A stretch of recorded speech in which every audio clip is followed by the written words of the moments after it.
Guys, do you guys know where our 5-part live stream is on YouTube? Is it linked to our warehouse13theboardgame.com webpage, or? I don't know the answer to that. I do know that if you go onto YouTube and type in Warehouse 13, the board game, you should find the playlist that has the other live streams. So if you want to see a 5-player game, that was really interesting, and that the Traitor just absolutely crushed the agents. well, I wasn't going to say that. Well, oh no, I crushed you guys hard. Don't say who it is. See, Because you want to be able to keep a little bit of secrecy here. But anyway, if you want to watch that, it's very enjoyable. It definitely shows how metagaming can come into the whole being the Traitor thing. We're also actively working on the first expansion, and the first expansion will be all about H.G. Wells. So we've got H.G. Wells here. We can also play those are prototype components. Those are not the finished product like the rest of this game is. So correct. Yeah, they will. The shields will look like the normal, awesome color shields. This is just printed out and stuck on one of the other shields. So you can play as Jack and Rebecca, who were Pete and Micah went back in time using H.G. Wells' time machine and inhabited the bodies of those two agents. And last but not least, you could become a playable version of McPherson. And, what if James McPherson had not gone to the dark side? So, and we've also got all new end game mechanics. Instead of HG is the adversary. Instead of HG stealing artifacts like McPherson does, she wants to destroy the world with the Minoan Trident. So she is searching out for pieces of the Trident. I think you're looking for these, Sean. Yes, I am. So instead of consequences, you'll try to get pieces of the Minoan Trident, and you should see one. Somewhere in there. Actually, it was right on top until I sorted them in my hand. they basically have the same. These have pretty much the same effect as the. They're the two trident pieces there on top. As the consequences, but what we do here is if both trident pieces come up, then it goes to a finale episode in Yellowstone where you're trying to stop HG from actually destroying the world. Or if HG is playing, well, whoever the traitor is from destroying the world. Even if HG's not playing, you're still trying to stop whoever the traitor is. Correct. But it is the HG story from the show. Exactly. Also, we're playtesting and we'll likely have a Mrs. Frederick mechanic, where you can spend an action to draw a Mrs. Frederick card. So we've got some interesting things going on there. And there's going to be a warehouse status deck, which basically as opposed to the consequences, which last for the entire episode, it is some effect that is going to apply to an individual episode. You said entire episode meant entire game. But oh, I'm sorry. Yes, the consequences apply to the entire season. Warehouse status effects are single episode effects. So there can be effects like intuition clues cost one more to claim, which can make them very hard to claim. If it's a 2, then you have to have a 3 to claim. We are actually going to add one trait to each trait deck, which will have a 3 on it. So it'll still be 3 zeros, 3 1s, 3 2s, and 1 3 in each deck. And their cards let you re-roll. So There- if something there are comes up still with a cards 2, that you let could roll let it. you re-roll, or let you just claim a die regardless of the number and whatnot. So there are definitely ways around it. But that's just a.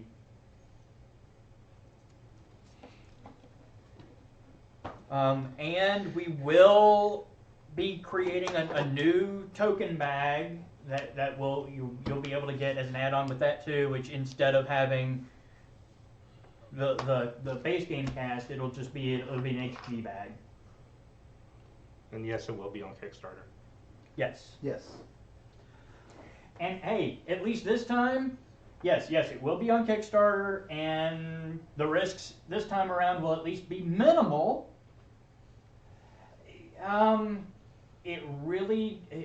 lot depends on me making sure that NBC is not going to yank the license out from under us. I mean, that is still a pressing issue at this point. Well, there's not going to be any more dice emergencies, obviously, because we're not creating any new dice. No new dice. The molds and everything. I mean, they actually know how to make the game at this point, and there won't be new plastic in the expansion. The expansion will have new artifacts. It will have new characters. It will have the new in-game mechanic, a couple of new decks, All carbon. but no new plastic. So we don't have to worry about them screwing up plastic. And the cards are really good quality, so we're happy with what the factory did with those. Hey, we appreciate you hanging out with us. I mean, I've been wanting to do this for a while. I've been working on getting a Twitch channel going, just doing some video game stuff on my own while I was waiting on us to be able to work it out where we could all get together to not only play the game but to have Eddie here. The technical difficulties are a little disheartening because I haven't had any of those. Should go easier in next my time. previous streams, so I'm not quite sure what the issue was with all that. But yeah, we are hoping. Let's assume that the games don't get held up in customs. You know, We don't get tariffed to death. knock on wood, and we don't get tariffed to death by the Tangerine Overlord. Then hopefully people will start actually getting games in hand in September, and hopefully we can do the expansion Kickstarter in October. If we can't do it in October, then I'm worried about us being able to do it at all. And again, like I said, a lot will have to do with whether or not NBC. I mean, our license is good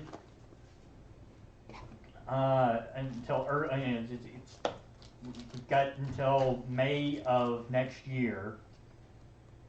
But let's say if we do the game in October and we're ready to go to print, you're still looking at April to May before it's getting delivered, which pushes us right to the end of our license. So we couldn't get any extra copies to sell or any of that. So unless they give us a license extension, which it all depends on what they want to do. And another unfortunate result of all of the delays is that the team that I have worked with for years now at NBC, there has been upheaval and people have been replaced. So all of my experience with those people and the goodwill with those people and everything is out the window, and I'm starting over kind of fresh with new people on the project. You can probably turn on your front stream if you want. It's not really even necessary at this point. I figure it's more interesting than me putting up the games. I was thinking the same thing. I actually see your face. But then again, it is your face, so you know. Oh, yeah. Your face. Show your face. Well, that's not what I wanted to do. Show your face? No. Zing! Is that yours? Yes, all of the ones we played with tonight. In fact, yeah. Hopefully I've got a full set here. There we go. Hello. Yeah, I got a set without signatures. Matter of fact, I guess I can just kill the other one. There you go. Lower any sort of chance for any sort of buffering problems. That's your cup. Yes. So, I blame Skype. So, everything was fine You're- once we turned off the Skype. Warehouse That's 13, true. the board game shirt. You're looking at the dev team. It's Sean Smith, Michael Aldridge. We are Infinite Dreams Gaming. This is Russ Root from Conquest Gaming. He was right there through the entire development process. And then James Perry. Can't was- remember my name. James Perry. That guy over there. James Actually, Perry. what I was tripping over was what to introduce you as, and I'm like, he was. He's been in the whole basically our lead process. playtester. He has been extremely helpful Any throughout the extra entire process rounds? in breaking the game. Yeah, he broke the game more than anyone ever has. This game looks nothing like the first copy they showed me. We had a map. We had all sorts of different. Yeah, but I broke that one so hard. You guys. totally did. It was awesome. It is James's fault that the Traitor cannot just reveal anytime they want to, which is an excellent. Oh, which that gives me was fun. one of the best changes we made to the game. Absolutely. Yes, I agree. We That's- originally had it running kind of like Cylons, where in PSG where you can reveal as a Cylon whenever you want to. You can do it on turn 1 if you wanted to. And that just doesn't work for this game. You need the tension of not knowing who's doing what. And thematically, I mean, McPherson controlled Lena secretly with Exactly. the Pearl of Wisdom. So you Yeah. need to have that same sort of. you can accomplish a lot more slow playing from being hidden. Oh, Most absolutely. of the time, you can accomplish a lot more slow playing than you could revealed anyway. So I was able to do a few things this game. We made, like on episode 1, already made his once per game. Which to make the basically save. cleared me a lot. Allowed you to get, 4 extra die rolls yes, to get the missing thing. On the second episode, we missed it and have missed both of the rerolls, and I think you had a reroll card, didn't you, that we played? So it was a third chance at a reroll. Where Oh, we with finally the hit it. pings, yeah. But Yeah. keeping the dice from going to the ping location. Yeah. We Oh, yeah. oh, that was Those were that the still that didn't work. That still reroll. didn't was work. did. No, it did. It did. Well, no, we got it down to 1. That was good. but there was only one die. Just saying, we almost lost. You were the just no, you no, were this, second is, this is a different part. Oh, Yeah. second that- episode that you one. almost Yeah, lost yeah. as well. Right. Yeah. Yeah. It was very close. It was just unfortunate for the Traitor that the Hail Marys all went our way. And that doesn't always happen, trust me. No, it's not. That does not always happen. Take an extra one. I am low on It bags was- because it one was- burst. It was I great to have be able to lots of hang out bags. with all of you guys too. Oh yeah, I want to do this some more. Boy, We can also we can do more than just warehouse. We can play all sorts of different games. Crazy So stuff. Oh, we There's other definitely- games? we- there are indeed there are other other games. games. Michael, how many bags would you like? How about maybe 3? And yeah, we would definitely like to stream other board games. I mean, it doesn't just have to be ours. Next time we do warehouse, though, we could actually do it with the expansion, with the prototype pieces from the expansion in there, and yes. we could actually play. We could play we could play expansion characters. The one character you did not see.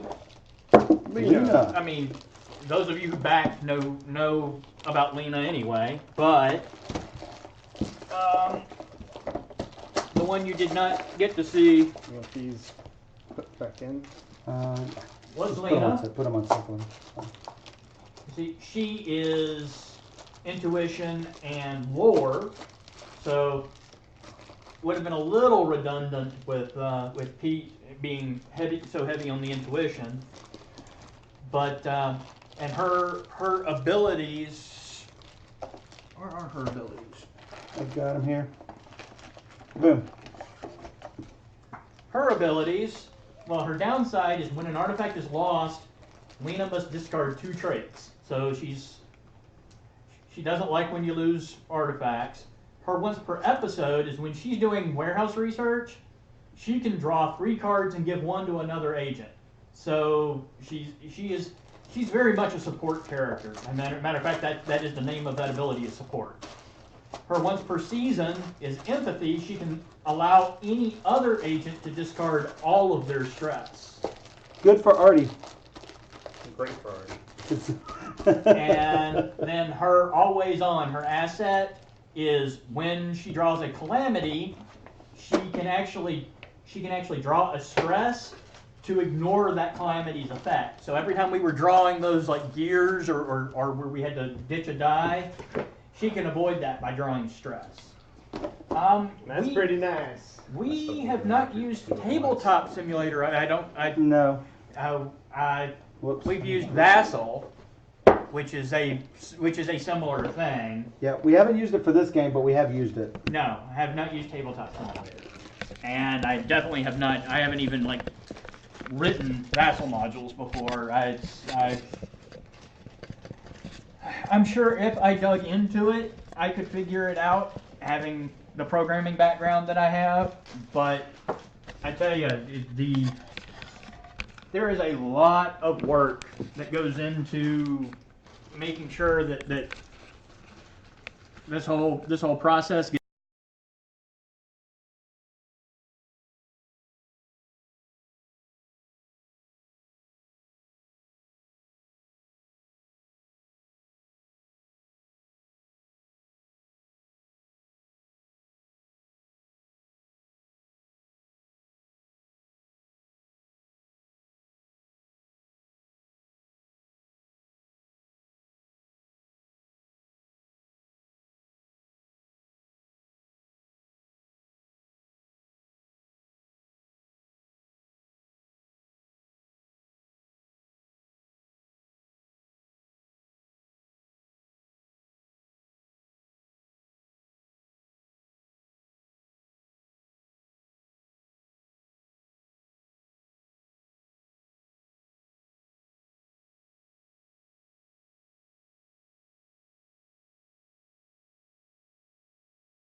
There we go. Yes. I had to go in and tell Streamlabs that it wasn't, that the mic was disabled, and then re-enable it, basically. Don't unplug us, Russ. Too late. Traitor. It has a battery. You are such a traitor. You're even a traitor to the stream. It happens.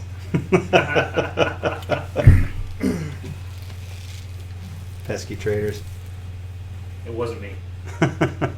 This time. So yeah, I'm always the traitor. Always happens. I never at any point during this game got a traitor vibe from you at all, though. Which is rare because you guys usually accuse me. Mm-hmm. Action 1, turn 1. I'm the traitor. Pretty much. Well, I just assumed it, and it felt like it didn't need to be said. Yeah, but these guys don't know. That's true. And, well, now you know. Still think it was Claudia. So, James played against some people at BGG. They were not new to Warehouse. They played it probably 2 or 3 times each. And James, Captain played it more than that. Captain's played it probably second most to you. Maybe. So, yeah. Captain Nintendo has played it and loves it. So, James is the traitor, and eventually there was something really bad where the warehouse was going to blow up or they were going to get whammied. And so, James goes through and explains the situation out, and it was rock and a hard place. It was a rock and a hard place, and I eventually led the loyal agents to pick the worst of the two, which worked out exactly as everybody expected. And then they assumed that I was going to do something that I didn't do. But first they bronzed Claudia. Who was not James. Who were you that time? I was Pete that time. You were Pete? Yeah. So they bronzed. So Pete is always the traitor. Pete is always the traitor. Sneaky Pete. The best part about that is they bronzed Claudia. I was left in the field alone. I could have run off with the artifact, but I realized I could make them lose the artifact instead. So I stayed hidden. There you go. See, it's because Pete is always licking things. That's what happens. That's what happens. So, when we played at Eddie's house, Eddie decided to play Pete, but that was not his first choice of character. It wasn't. So, who do you think Pete chose to be? I know. Don't lick the goo. No, definitely don't lick the goo. See if you guys can guess who Pete was. All right, we have one guess from Micah. Could be any one of the main cast members or Lena.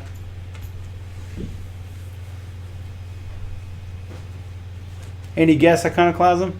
Pumpkin? Any guess?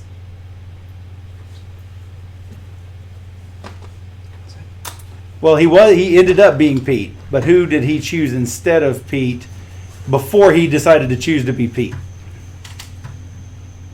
One vote for Claudia, maybe? No, Dusky changes the vote. He's going to change his vote until he gets it right. And 2 votes for Artie. 2 votes for Artie. Those are good guesses. However, he decided to be Claudia. He did. I mean, not Claudia. Lena. Yeah, no, he was Lena. That's right. He was wanting to be Lena. Yeah, he started out being Lena. So at Lena's bed and breakfast, you can de-stress, and Eddie is the R-rated version of Pete, and he said that certain things happen in Lena's bed and breakfast. Let's keep the stream family. We're going to keep the stream family friendly. However, he said that that's why they de-stressed at Lena's bed and breakfast. What? You actually have Lena's bed and breakfast sign. Yes, we actually own the actual sign that was on screen outside the bed and breakfast. What's up, puppy? We have a puppy too.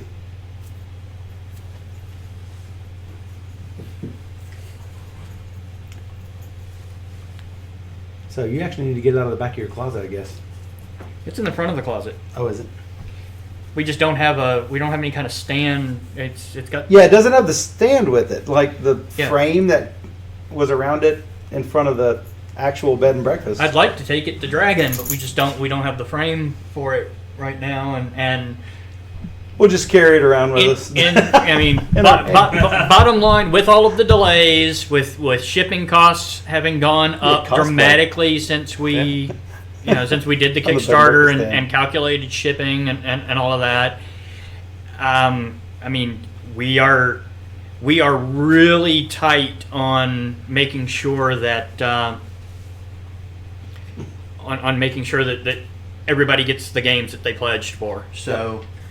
At this point, I'd love to just commission somebody to make a frame for that sign, but right now we are so tight on getting everything fulfilled that we're kind of the only reason that we're doing Dragon at all is because of the charity event with Eddie. And, that is exposure that is far more valuable than what we're going to have to pay to be at the convention. Right. So. Now we are hoping, fingers crossed, that we will actually have inventory by then. Hoping. We're not going to buy it. But I'm not counting on it. It at this point is so. They are expecting the copies that are actually being sent directly to us and not being sent to the fulfillment center here in the U.S. Because there's actually 6 separate shipments. There's going to the 5 different fulfillment centers, and then the ones that are coming to us for for local pickup and for conventions and whatnot. Those are supposed to show up in New York on August 16th.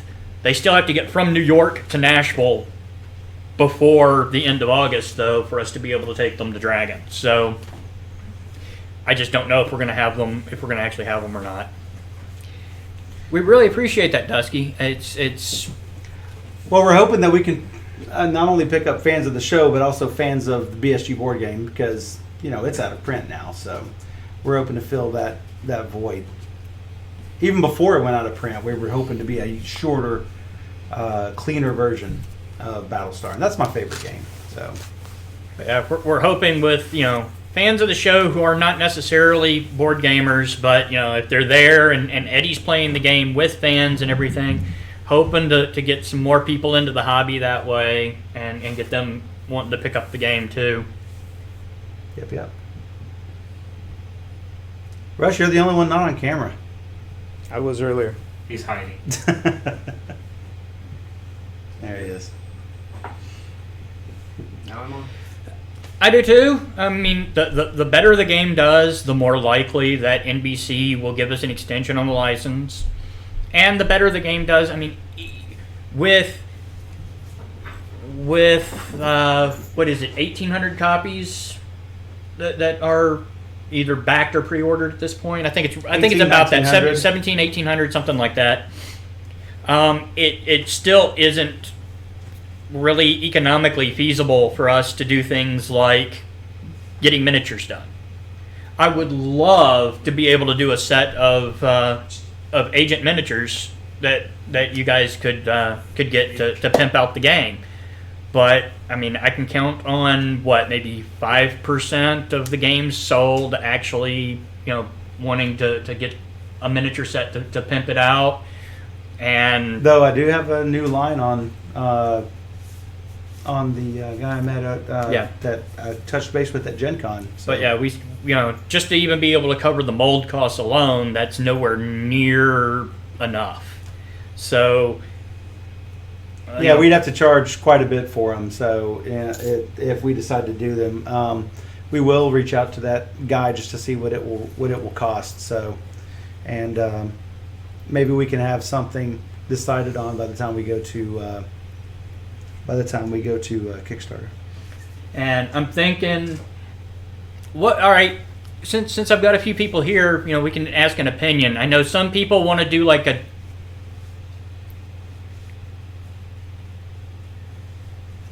hey, thanks for the raid. We've actually we have actually finished the playthrough, and are just talking with some of the people afterwards. We had Eddie McClintock on at the beginning, and then we finished the playthrough. But definitely appreciate you guys dropping in. Yeah, hopefully we can do some more streams in the near future. And what we were saying earlier is we would like to actually stream more board games, not just Warehouse. Anyway, as far as the miniatures go, if we get to do them, would you? It's going to be hard to tell them apart, at least from a distance. You'd be able to tell them apart up close. Well, Artie is unique. He can have his travel bag, and he looks more unique. Claudia has her glasses. She would be unique. But what we've done, even with the standees, you can't really see the color difference that well on camera. But like Pete, the background on Pete is red because he's 2 intuition. Try to pull it out there. The background on Artie is a yellowish color because his primary trait is I can't see because of lore. Not a good light on it, but there's a red background all around. What I'm thinking is either you use a different color plastic for them, so like it would be a red plastic for Pete and Lena. It would be a blue plastic for Jinx and Micah.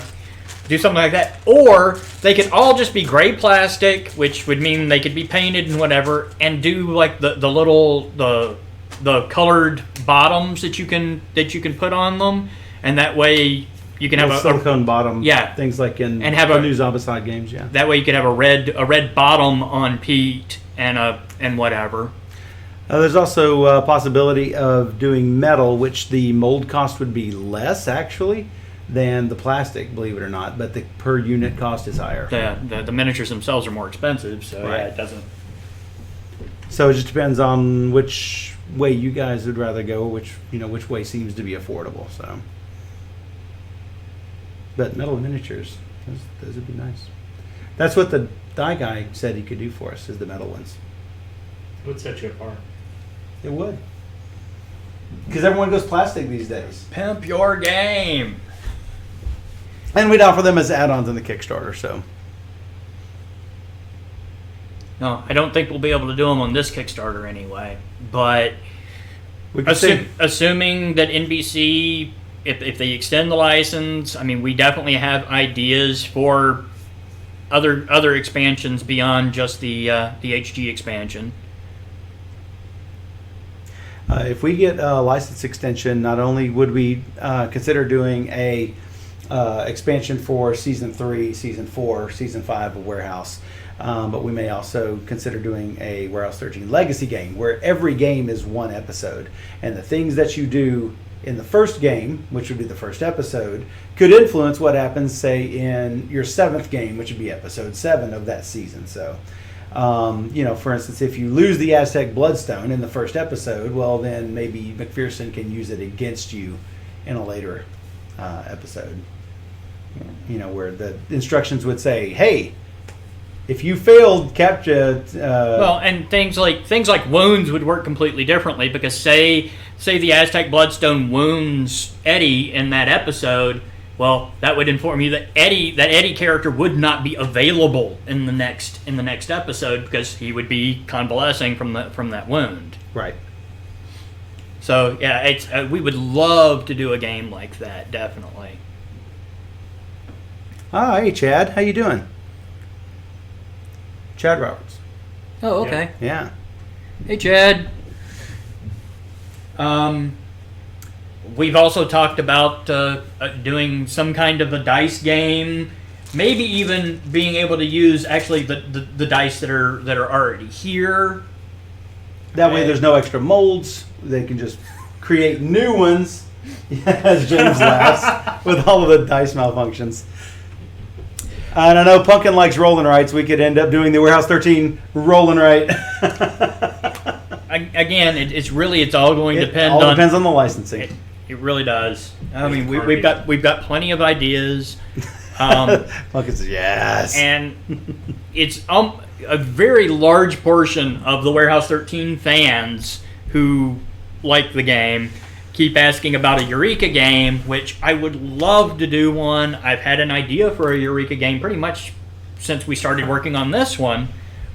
But I tell you what, the licensing a vaulted property is so much of a hassle. So vaulting means that, while a show is running, they actually have it available on all of their servers digitally, easy to get to. When they vault it, everything that they have gets put in electronic storage and is not easy to get to.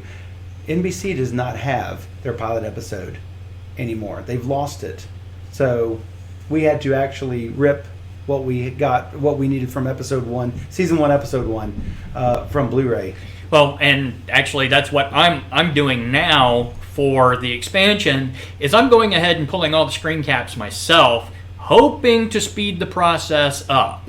Because it was way too slow. Waiting for them to get stuff out of the vault. That was the first big delay. I mean, we were supposed to have all of that by the end of October 17, which left us feeling like we could fulfill the game by May of 18, and it was April of 18 before they actually got us all of the digital assets. So, at that point, obviously, we were nowhere close, and it threw all of our manufacturing plans out the window because factories had stopped waiting on us to get the stuff to them, and that was the first big delay. Warehouse 13, the LARP, that does sound like it would be interesting. Role playing warehouse, that would be. It would be. You haven't LARPed in forever. I have not. I don't even know where I would start doing LARP rules. I don't know. You'd have to RPG it up a little bit. So. Doing a board game is definitely more our speed creatively. Though I don't know. I liked what they did with the vampire LARP stuff, where you went with a simple rock paper scissors challenge system and things like that. And it was. I almost think I'd go more Amber and just do it. Do it with so there's an Amber diceless role-playing game system where everything is relative to one another. If I spend all of my points in strength, for example, I'm going to spend all of my points. Sean's going to spend all his points. James, Russ are going to spend their points, and then we're going to compare them one to another, and one of them will be ranked highest. So anytime I do a strength test against Sean, if I'm ranked higher than him, I'm always going to win a strength test against him. However, all of his points have gone towards other things, so he's going to find other ways to beat me. So Amber Diceless was really good. So, but yeah, good times. Absolutely. So yeah, let's do this again sometime. Of course, further expansions would also be limited by who we can manage to get the rights for.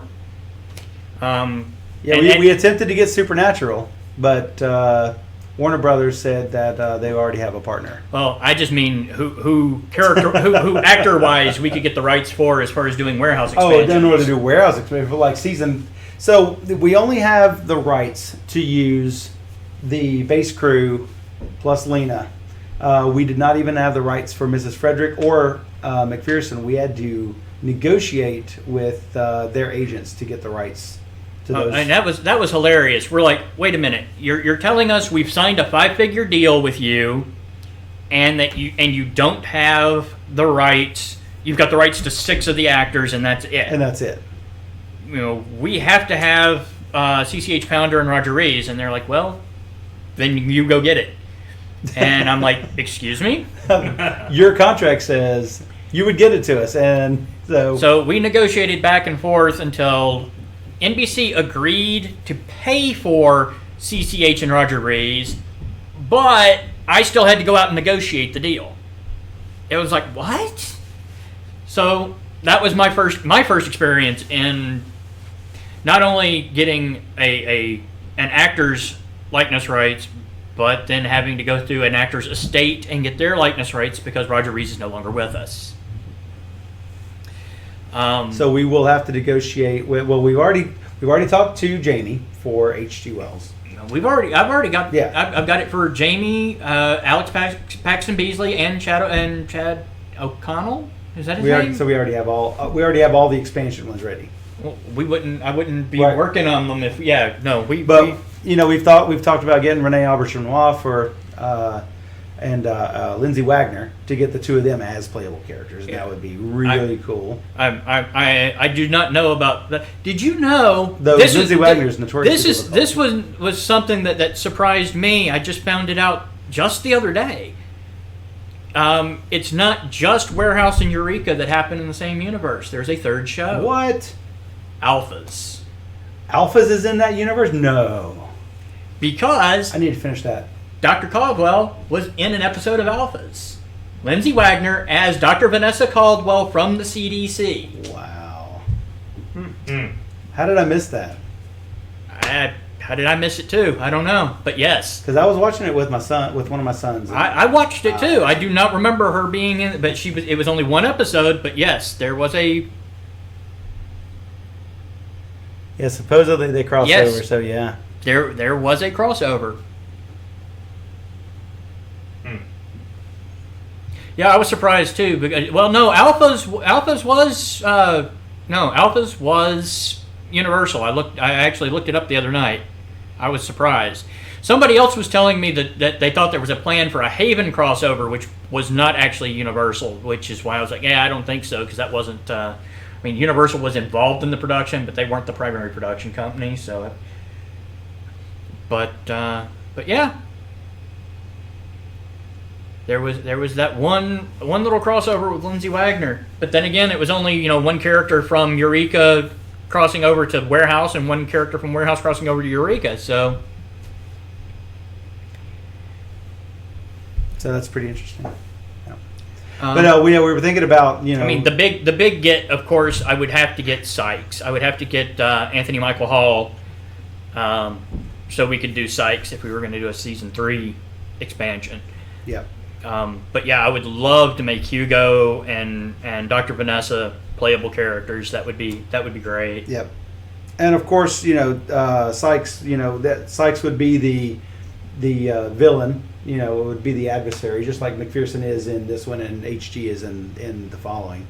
So, and then work with Paracelsus. And maybe we could get. I can't even remember their names off the top of my head, but the pair of agents from the Christmas episode where McPherson was running the warehouse and his pair of agents. It would also be cool to get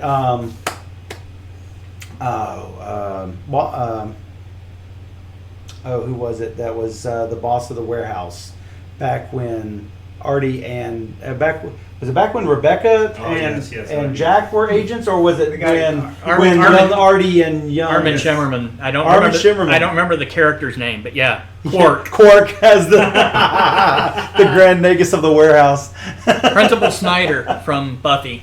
Oh, yep. Did not know that. Yep.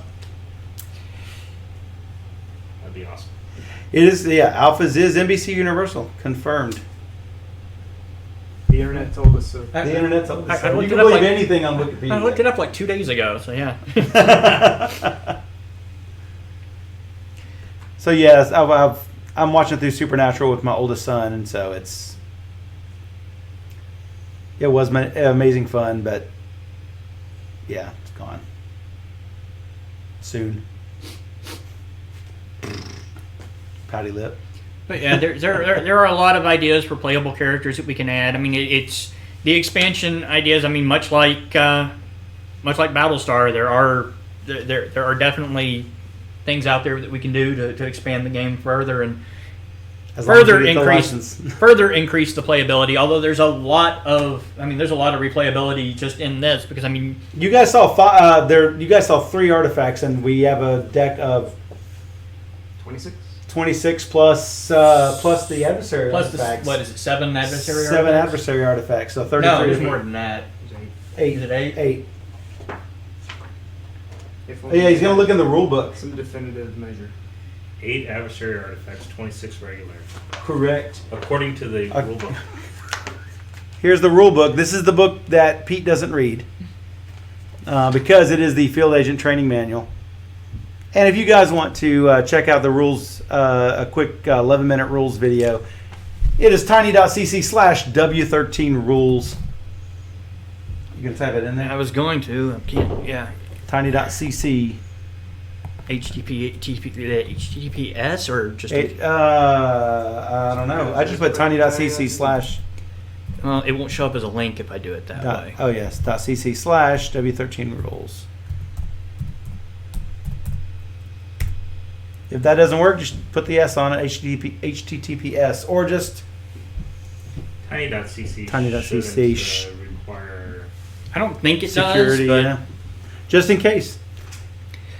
So Russ explains the rules in that awesome video, and you can read how to play.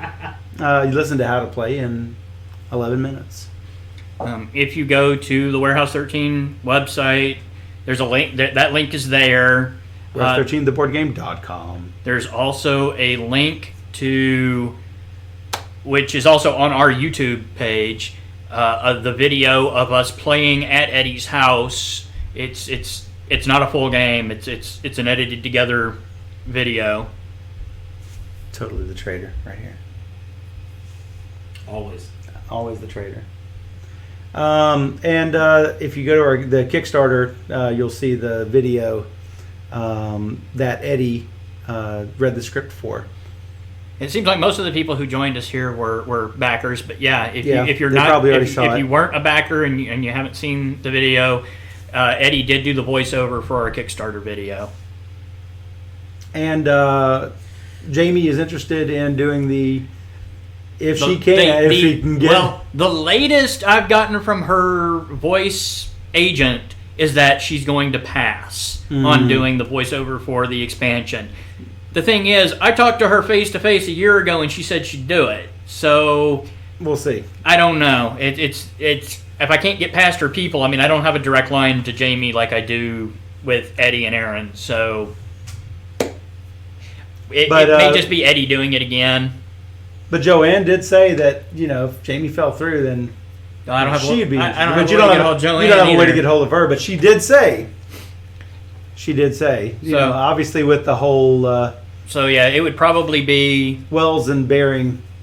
It will probably end up Everyone being likes Eddie Wells and Bearing. again, which is Inarguable. awesome. So, thanks for the compliments. We enjoyed making that video. All the videos.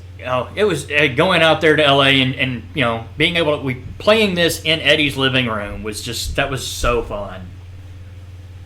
And so we brought him the original Warehouse 13 the board game T-shirts, and he immediately took off his shirt, put on our shirt, went to his garage, and pulled out all of these fantastic Warehouse 13 shirts some of which he helped design. Gave us these awesome shirts here, and so gave us a whole bunch of good stuff, and then played game with us and read the script twice. Technically, literally gave me the shirt off his back. He wasn't wearing it that day, but he wore it on the show. But anything that he does, just guys, I would recommend actively backing everything that he does, supporting every show that he's in. Because he is that good. I initially met him at DragonCon 7 years ago. It was him and Aaron and was CCH there or no? Allison. It was Artie. Saul. Thank you. Brain fart. But yeah, it was the three of them. And it was actually talking to Aaron. Aaron commented on, I was wearing one of our Infinite Dreams shirts, and he commented on it, and we got to talking about it and about board games and everything. And it was just in that conversation, it just made sense that Warehouse 13 as a show was structured in a way that translates to being a board game well. And Michael and I talked about it on the way home from Dragon, And once we got back home, I started making phone calls trying to find out what was involved in getting the rights. And that's also when I approached Russ about partnering with us on the whole thing, because Conquest had actually produced board games before. We were a brand new company and hadn't done squat, and I knew that NBC was never going to trust their license to a brand new company. Not to mention the fact that half the time Mike and I can't agree on anything, so having a third person there to break ties was necessary, completely necessary. And isn't that right, Russ? And God, my initial ideas on the game were just horrible. Yeah, I did a lot of the game design mechanics. And then James shaved off the rough edges,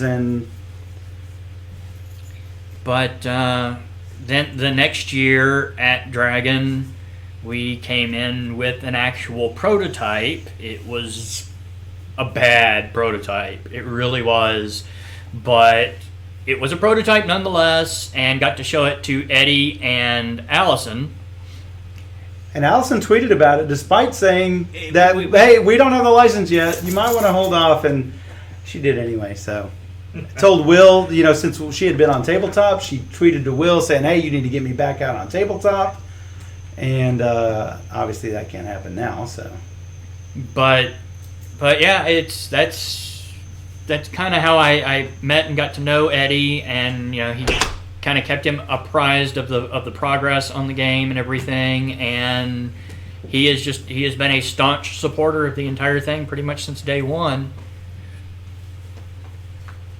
Yeah, Conquest does have good titles, doesn't it, James? Oh yeah. And Stealth there's Infinity, been Warlords of Europe. Got a couple of them. Just reacquired Warlords. There have been twice now that at DragonCon, Eddie or one of the other cast members has gotten me up on a Warehouse 13 panel Twice. just to go over it.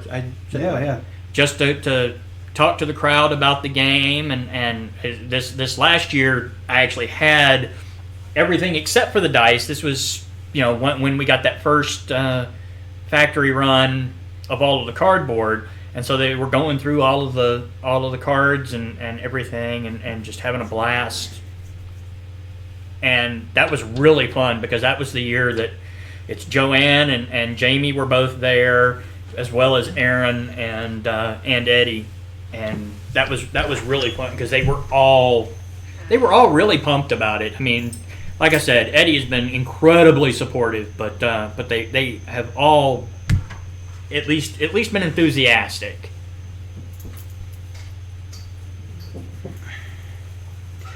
So we didn't even have the license for the first 4.5 years, I think. So that was something like that. Yeah, it took forever to get the license. At first, they wouldn't let us go on Kickstarter, and then we had a verbal agreement. We had a verbal agreement with them to get the license, and once they told me what we had to advance them, it was like, can we wait until we actually have a prototype before we sign a contract?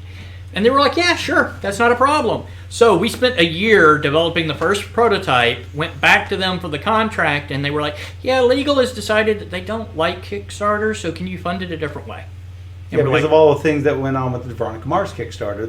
Nothing least little bit of nothing went on with it. Exactly, but the least little bit of negative criticism, they were just so risk averse to it. So they said no, and so then we went out to look for other properties, and eventually we found out that Universal had fired all of NBC's legal staff and put in their own. They had no problem with Kickstarter. However, they wanted us to get IP insurance, which no insurance company knows how to insure. And we spent 9 months looking for that. And NBC, we said, NBC, what do other people use for this? And they said, we can't help you with that. So we spent 9 months looking. We finally found a company that was willing to do so. Then we said, hey, does this meet with your approval? And they said that They didn't have time to look at it. That they would only actually look at what coverage we had if we actually, if it was actually needed. And basically, so if we got sued and we didn't have the insurance, then we would be in breach of contract. So they could have told us that 9 months prior, and that would have sped things up. That would have sped things up. So, and then the images and the dice. So it's been one thing after another. Then we had several months that we were having to negotiate to get CCH and Roger Rees. Yes. Because they didn't. It was literally coming down to them. They were saying, well, you could just walk away and we'll give you your $10,000 back. So. Yeah, that's bad. Which, that was... After all this time. Yeah. So. After all of the time and the work and the effort and everything, they were like, yeah, you could just walk away. That's an option. So if y'all have any other questions, I mean, we're here to answer, all four of us, so... It's been hard at times to stick with it. Let me tell you, it has been a challenge. Yeah, the Kickstarter was a challenge. I decided to go with the Kickstarter exclusive and no stretch goals, and everyone's like, "Oh, you're going to fail with no stretch goals," and you're going to fail because your goal is too high, even though our goal was what we had to have. That's what we had to have to make the game. Period. To make the game affordable for you guys. Otherwise, you would have had to pay a whole lot more than what we've got set for MSRP. I mean, you guys wouldn't want to have paid $100 for it. So, but at low production numbers, that's what we'd have to do. There's with the dice. The dice alone were a huge expense just because of the mold cost. That was actually like.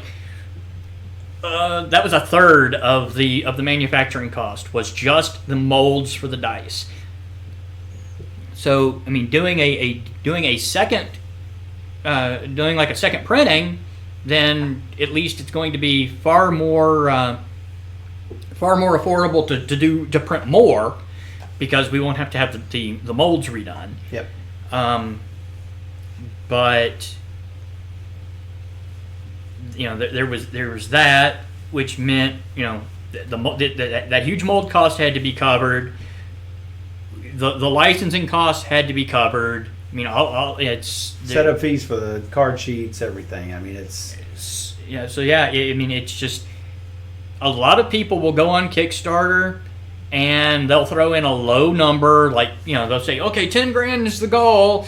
And they're going to expect they expect 100% fund in the first couple hours, and they'll 1,000% fund by the end of the whole thing, and be past their goal, and then they get like 15,000, which, hey, you made your goal, and that 15,000 is not even enough to print a minimum print run, because a lot of companies won't do anything for less than Well, we certainly 500,000, 1,500 copies. So. We certainly appreciate that the sentiment, but there were a whole lot of people when we were running the Kickstarter that were like, "Yeah, 50 is just too much for this game. It's like a $35 game," and we're just no, sorry, it's just not. Actually, these days, you can't get a game like this for $35. 50 is cheap. So yeah, the Kickstarter, we had a lot of people who, no matter what you do, you're going to have people who will troll you on Kickstarter. You just have, no matter how ready for it you are, if there are any aspiring game designers out there, no matter how ready you are, you're not ready enough. This is true. For what you're going to hear. And a lot of times you just got to let it roll off. Well, and a lot of game designers think they want to be publishers, and find out very quickly that they don't. They don't like the business part of it. They like the game design part of it. They don't like the business part of it.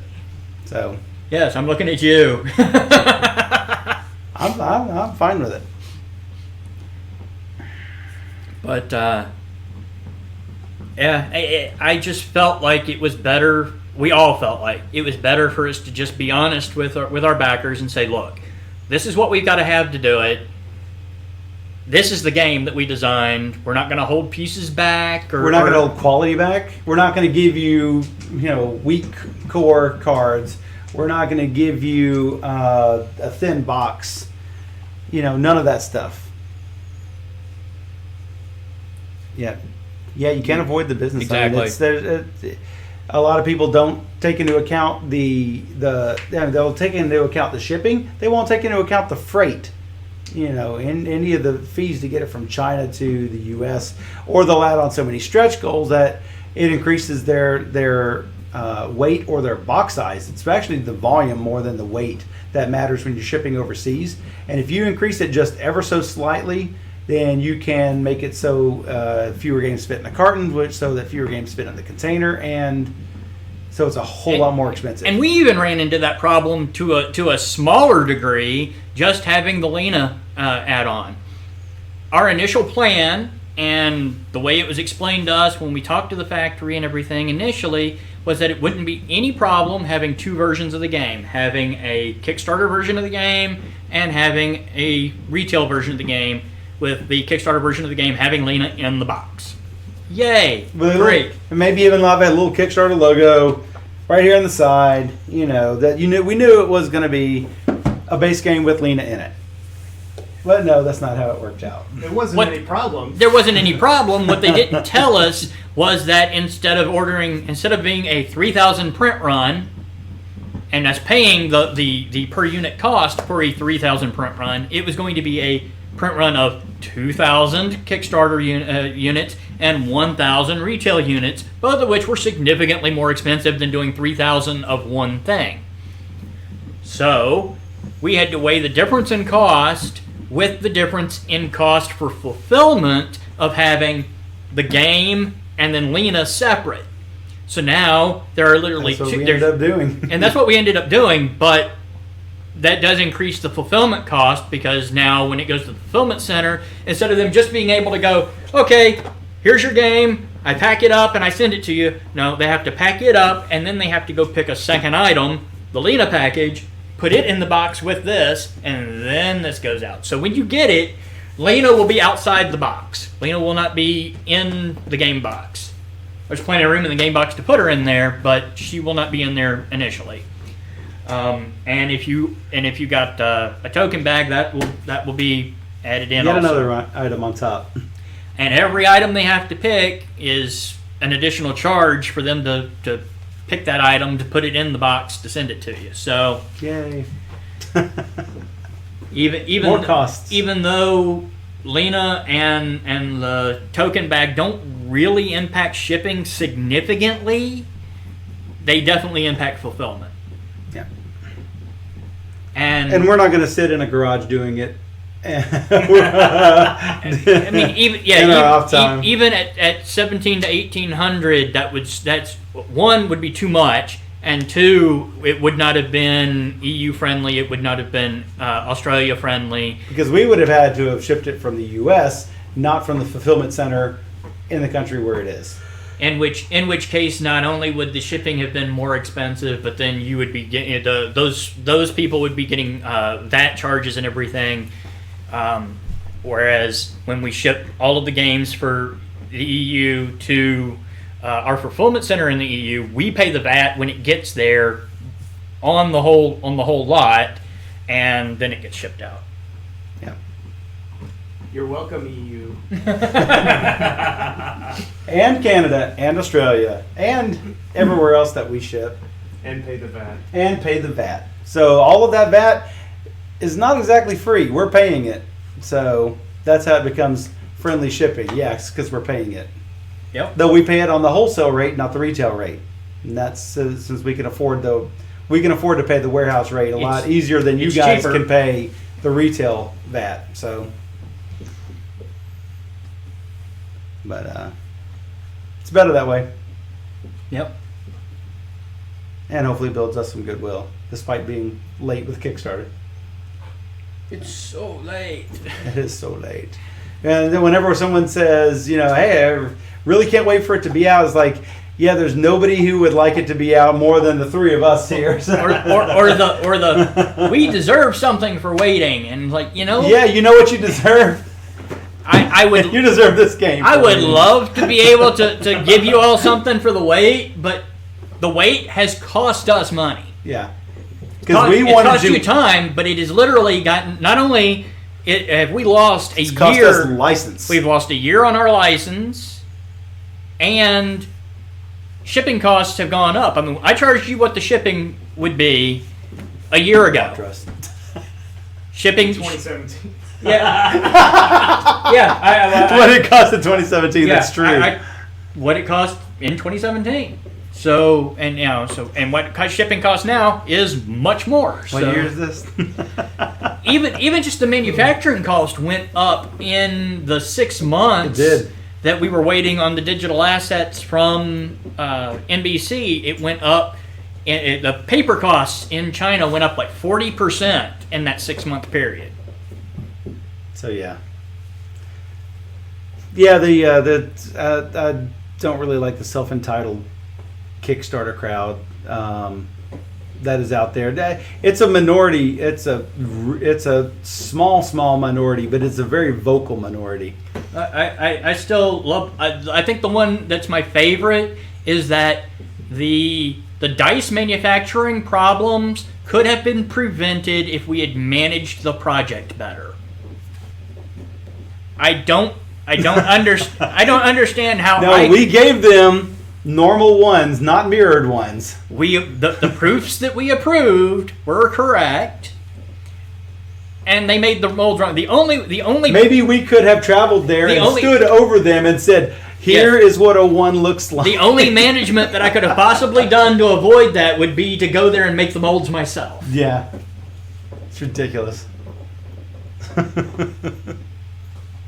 But come on, how hard is it to match Pantone? Well, oh my goodness. Next to impossible. Apparently. Virtually unbelievable. Ridiculous. It's like, hey, this is the Pantone we want. Okay, here's a color. No, that's not it. That's pink. Those purple dice. The first batch was pink. I was talking about the first batch of warehouses. Oh yeah, that pale pink. Yeah. It's like brown. We asked for brown. We gave you a brown Pantone, and you sent us pink. Sickly skin color or something. Yeah, it was bad. It was just. But yeah, they sent us pink purple dice, and they sent us teal. One time they sent us teal green dice. And even these red dice are not really red. I mean, you sit there and look at them; they're almost brown. They're brown. They're brick red. But they match the board. They do match the board, so I can't really complain at that point because I gave up on Pantones at one point, and I finally said, put the die on the board. If it matches the space, you're right. If it does not match the space, you're wrong. Fix it. Yep. So, with being communicative, we made sure to try to stay as communicative as possible without spamming you guys with useless updates. That's one thing that sometimes drives us up the wall with Kickstarters is that they, the things that we have backed, the companies have given out updates that really say nothing at all. So, and we didn't want to do that. We did want to keep you guys in the loop, though. We had some people insisting that we actually, every month on the dot be like, nothing new to report. And I was not going to have everybody get an email to look at an update that said, nothing new. It's ridiculous. But we did want to stay as communicative as possible and give you guys info as we got it. And every once in a while we would get info, but it would be incomplete, or we were trying to get clarification or something. So we made sure that what we were telling you was accurate because we were just as in the dark as you are. But I didn't want to give you the wrong information, so we would end up waiting, and that wait turned into 2 or 3 weeks, and it was just like. Yep. Turnaround time was supposed to be a lot faster than it was because we actually went through another company here in the U.S. who interfaced with China, and then we had problems with them. Yes, but we're not allowed to say. No, we have ended that relationship.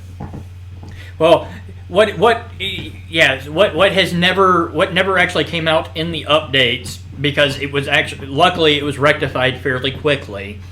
But once the dice situation was fixed and everything, and we thought everything was smooth and done and good to go, I get a phone call from the U.S. broker for the Chinese factory, who says, we've decided that we're not working with them anymore. We're ending our business relationship. You can deal with them now.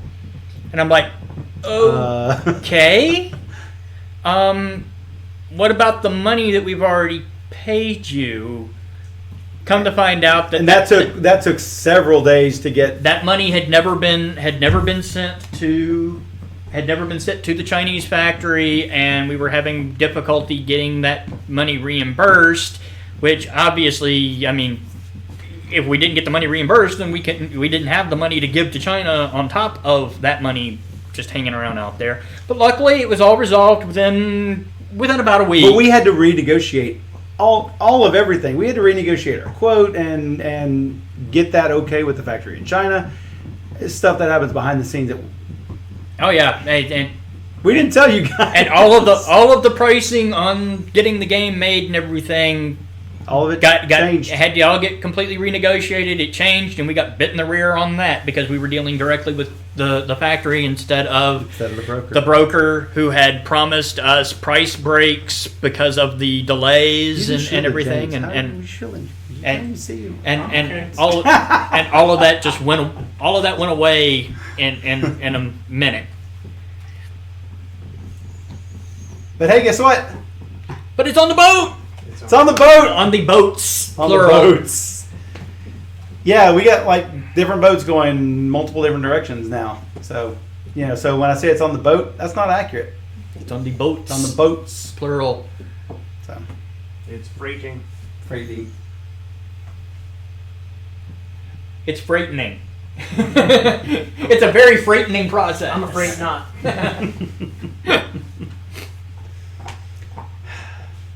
So a sailor tied you up? Pardon? A freight knot? Oh. Oh, that's bad. That's bad. That's bad. You're welcome. We're excited to see it too. The day that we got these with all and then got all the dice, so we could have a complete game. That was a really good day. So we can't wait to get these in your hands. Yeah, I mean, we want you guys to have the game because you'll play it with your friends, and then hopefully when we do the Kickstarter for the expansion, we'll get an influx of more people who it's like, oh, where can I get this game? Well, because the initial Kickstarter was just barely funded, we didn't get the volume we were hoping to get, so we weren't able to get the cost down enough to make it worthwhile to go through distribution and everything. And so hopefully we'll get we'll get a new influx of people and if ratings on BGG, on Board Game Geek, those are important. I think our rating is currently at 8.1 out of 10, so that's good. So but the more people who rate the game, then the higher up that rating goes, because it's not just the number rating, it's how many people are rating that game as well, and we've only got like 60 ratings or so. So the higher that goes up, then the better it is for us. And the more people who... I love that one, that somebody rated as a 1 who has never even seen the game. You gotta love those. Yeah. Oh, well, I think that person is also one that rates 1s on a lot of different things. Supposedly as a counter to 10s. We don't rate our own... I don't know about you guys. I have not rated Warehouse. I have not either. So, I've rated it. Well, you don't have as you don't have no as much of a stake. vested interest in it. So at one time, it was my 13th highest rated game. It was indeed. I took pride in it. It was at least your 13th highest, because all of your 8s and higher, you only had 13 of them. Yes. So that has changed. That has changed. I think, so now we're like it's higher than that now. We're now 11th highest. Oh my God. But 8.1 is your current with 60 ratings. The 60 website on the website, if you look at the bottom, there's a Board Game Geek icon. If you click that, it actually goes to our Board Game Geek page. Yep. So it is on the website.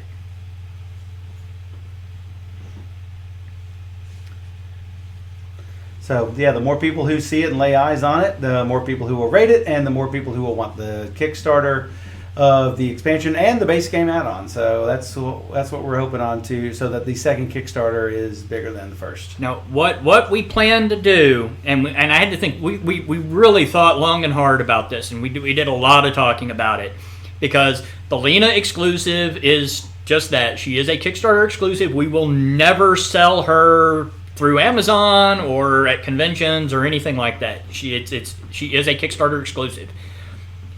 For the second Kickstarter, what we're thinking about doing is that we'll still have we will make the base game available to people. We haven't decided what price point. It will be at least as much as you paid for it, if not more. It may be full retail. I honestly don't know at this point. It really, Plus, I've got to figure out what happens with the tariffs. yeah, too. it really depends on what happens with the tariffs and everything. But we will also make Lena available in that Kickstarter, but it will be a $10 add-on at that point. So Still a Kickstarter exclusive. right, but as an add-on. They still have to back the Kickstarter. They still have to back the game through Kickstarter to get it, but going through the second Kickstarter, that way, if anybody who pre-ordered the game after we cut off the exclusive, or who buys it on Amazon between now and then, or whatever, then they could come in and pledge for the expansion and get the Lena character as an add-on, but they're gonna have to pay $10 for it. Yeah. And that But way, no reason to wait if you can purchase Warehouse on Amazon. If for those people who haven't backed, no reason to sit there and wait just because you're wanting to get the base game on Kickstarter. right? Because You can just go ahead and get it on Amazon and get the Lena as an add-on. Lena will not be free even through Kickstarter for anybody else. It's that's what you guys That got. ship has sailed. Yeah, That ship has sailed. That- Those ships have sailed. Those ships had sailed. So yeah, that I feel like that's the most fair thing for, because it seems like there's just a lot of people. Backers. But it also seems like there's a lot of people who just didn't know about the Kickstarter, no matter how much we advertised it and everything. It just We advertised on Board Game Geek, on Facebook. What else we did? So trying to be fair to them, but still being fair to everybody who has supported us from the day one. It's that way. It can be gotten, but it's just not going to be a free add-on like you guys got. All right. Well, no more questions, I guess. All right. Well, I guess it's time. And unless there's any other questions, I think it's about time that we wrap this. Up. It's almost midnight here. It is. Work is coming tomorrow, huh? Wow. So, guys, we appreciate it. Thanks for we coming have- out and hanging with us. We have to do this again. Absolutely. Everybody take care, and please give us a follow. Have a good night.